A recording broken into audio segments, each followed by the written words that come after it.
Hi guys, Gil, CEO of the Asset Center. I'm here at the Camp Patton Family Compound in Idaho now. And this morning I was on a live stream with Corsair trainers, and we had several other people on there, and we were discussing some solar systems. And Steve at Corsair Trainer showed us his Energy Apex system, which is a really cool portable solar powered battery pack generator system. And I'd mentioned something about 6-volt batteries, and they said they weren't sure about how to wire that. So that's what we're going to do. We're going to talk a little bit about that. So stick around, and we're talking about wiring.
Okay, so like I was saying in the chat this morning, we were talking about wiring up possibly wiring golf cart batteries, which are 6-volt, deep cycle, heavy duty batteries, and some of the guys weren't sure about how the proper way of doing that.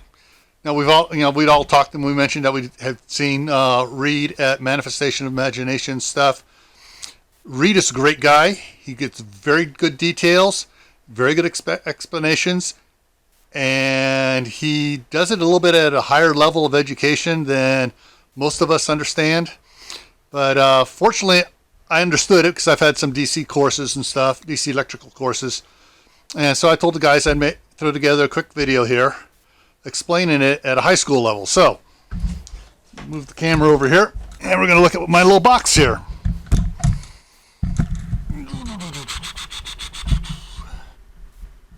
There we go. So what we have here is 4 6-volt golf cart batteries, deep cycle batteries. And coming off this, I have 12 volts.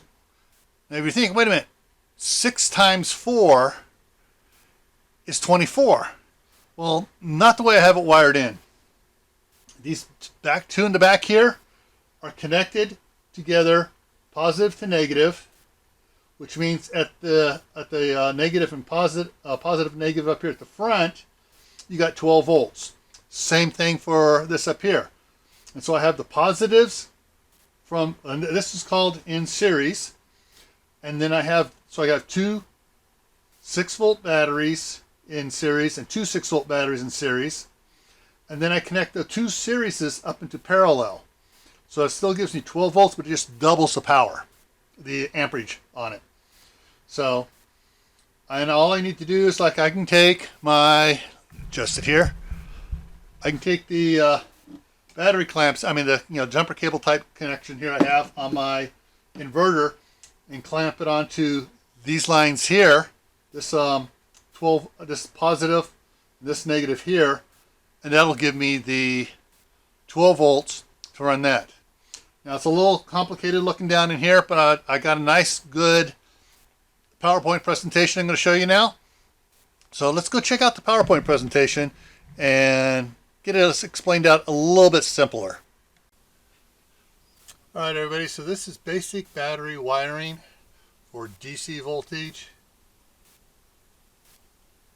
And this is being done at the high school level. So I'm going to try not to talk over your head. I'm going to show how to wiring 4 6-volt golf cart batteries and to make 12 volts. So here, this is called in parallel. Positive to positive, negative to negative. You wind up with the same voltage, but it doubles the capacity or runtime, the amperage of the battery bank.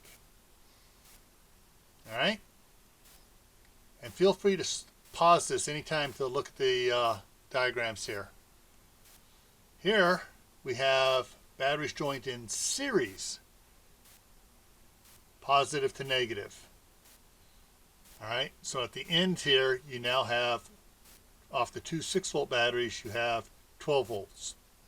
But the runtime or amperage remains the same at 10 amp hours. This is similar to what you do in a flashlight, stacking the batteries. Here, in parallel, they're stacked up, same voltage, but you now have tripled the runtime of your your system.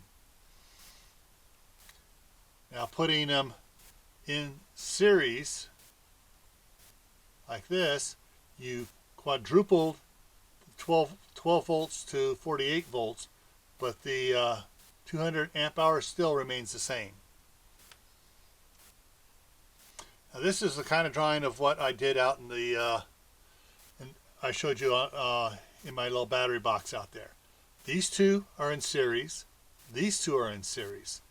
Now these series pairs are put in parallel. So the line coming off here is 12 volts, and the amp hours is 800 because you take 400 and 400, it gives 800. 400 and 400 gets 800. All right. Now here, a little bit better explanation of it. So, like I said, feel free if you want to stop and read this a couple times, fine. So we got 4 batteries, 6 volts, 200 amp hours. Total voltage coming out of here, that's connecting here and here, is 12 volts. Total capacity is 400 off of these 200 amp hour batteries. Parallel combines amps, not voltage. Series combines voltage, not amps. So now if I wanted to add, if I had added 2 more batteries, that would give me still 12 volts. So that's 6 and 6 is 12. But because I'm adding another pair here, whereas in this one here, it was 200 for each one, gave you a total of 400. This one here, with 2 more on here, at another 200 would get 200, 400, 600 amp hours. Now to bring it a little more basic outlook on it, this here. So in a 4-cell flashlight, you stack them end to end to end for your 1.5 volt batteries become 6 volt for your mag light.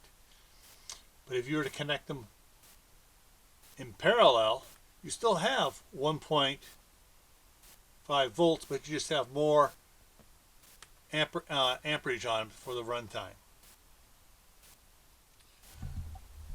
All right, so I hope that makes sense, and I hope that all got it. Let me go and do something else here on it here real quick. I'm going to show you another screen here on my computer. So go over to this other one here, and go ahead and close that. All I did here, I Googled was 6 volt series versus parallel battery circuits to get drawings. All these drawings I just showed you came from here. But there you got all sorts of different ones for different patterns, multiple battery hookups, and you get a, let's see, bring that one up. So you can get a whole bunch more. So there you got 1, 2, 3, 4, you know, the way you can hook them up, different ways to do it. All right. Okay guys, so with a system like I showed you with the 4 6-volt deep cycle batteries, an inverter, a 1500 watt inverter, you can run, because I've done it, a chest freezer, an upright freezer, and a refrigerator freezer on it, basically indefinitely. They don't run all the time. They run for a little bit, get to temperature, and then turn off. They could be off for 2, 3 hours, maybe 4 hours, depending on the efficiency of your appliances and how often you're opening up the door and going in. Now, if you open the door, standing there looking around, what am I going to have for 5 minutes? Yeah, it's going to run a lot more. It's going to lose all its coolness flowing out, and you're going to, you know, wind up using a lot more energy than if you're prudent and just open it up, get something out, close it. So, yeah, a system like this is a good backup power system to keep your food from spoiling. Now, if you like this video, please give me a thumbs up. That'll let YouTube know that this is a good video, you liked it, and their artificial intelligence, computer program, software, whatever the heck you want to call it, will take the fact that it was liked and move it forward in the search results of people looking for things in the keywords about this, you know, backup power and stuff like that. Also, if you haven't subscribed yet and you want to, it's easy. It's nothing to be afraid of. You click that little red button and it'll turn gray. A little bell will pop up next to it. Click on that bell and you'll get notifications whenever I post a new video. You don't have to watch the videos. You can look at the description when it pops up in your email, go, oh, yeah, I like that one, and you can watch it, or no, I'm not interested in that, and you can just delete it. No big deal. Sharing. You really should share these emergency preparedness emails with your friends, family, co-workers, and neighbors. Everyone needs a chance to get prepared. And do it for a selfish reason. If they're prepared, they're not coming to your house to use your stuff. Think about it. You don't want your neighbor coming over with an extension cord. Can I plug my refrigerator into your power system? It's going to, you know, run. You get all your neighbors trying to run extension cords to your house. Your little system ain't going to work. So share it out. Get them prepared. Encourage them to get their own systems and get prepared. Also, leave a comment down below. What you liked about the video, what you wish it had more of. If there's something you didn't like about it, let me know what you didn't like and how I can make it better. Don't just say, oh, it was lousy and that was it, because, hey, that's not helpful. But if you say, hey, you can improve by doing this, that, and the other, I like that. I want to make better videos for you guys.